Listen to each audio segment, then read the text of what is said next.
This might be kind of quick today. Hopefully it is.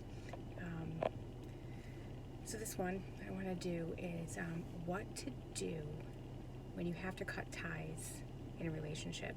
And this can be any relationship.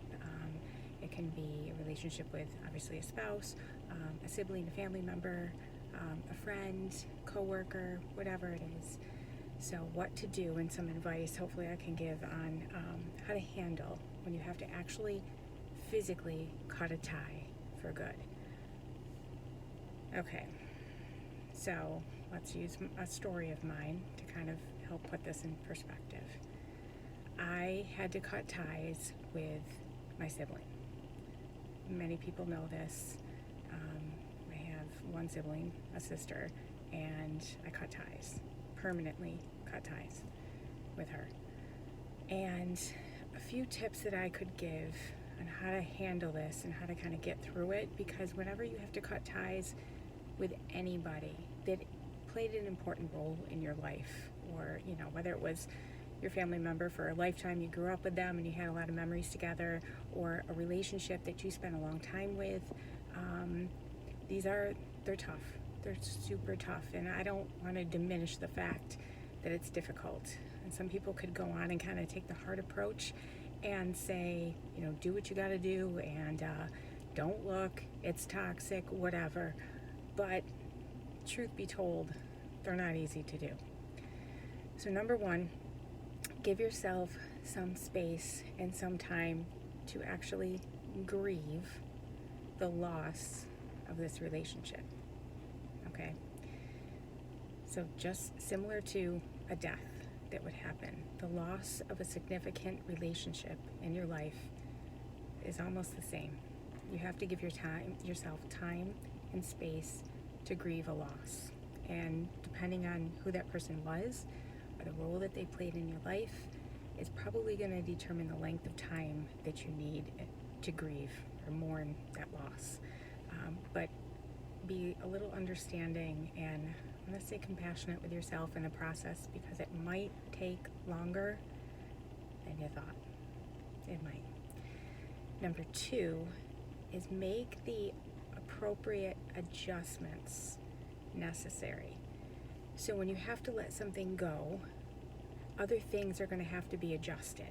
Okay, so if this was a family member, like in my case, there are times that you see family, whether it be holidays or birthday parties, family get-togethers, whatever it is, there are times when everyone might come together. And this is your choice.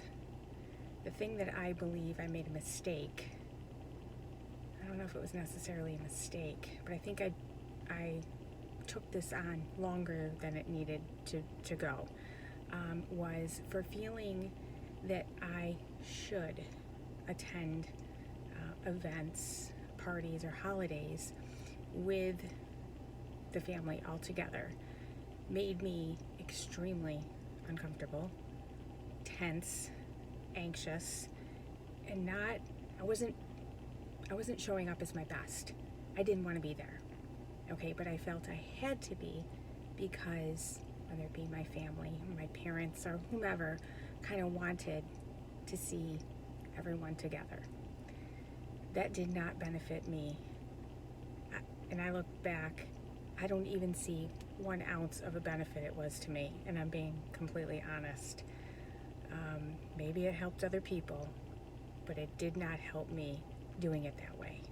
So I would caution you, depending on what the relationship was, is this something that you feel is going to make you show up as a better person or feel better about yourself if you do it? And if the answer is yes, then go ahead and continue the way that you were.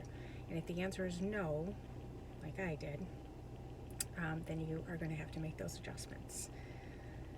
Then number three, so number one was to give yourself time to grieve. Number two is make the appropriate adjustments. And then number three, keep the space open for someone else to fill the void of what was there. Not necessarily, so if you had a relationship with someone that kind of you had to cut ties with, you know, it could be your husband, your wife, boyfriend, girlfriend, whatever. Not necessarily someone to come in and play that exact same role. So if it was a husband or wife, you're not going out like holding space for another spouse to come in, but for other people to come in and kind of help you get through it. So typically what happens when we go through a loss or have to really cut ties, you're angry, okay?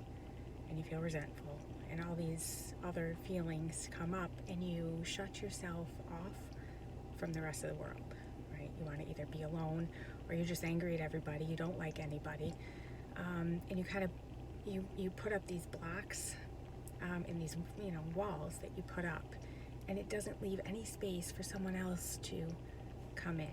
So I would caution against that.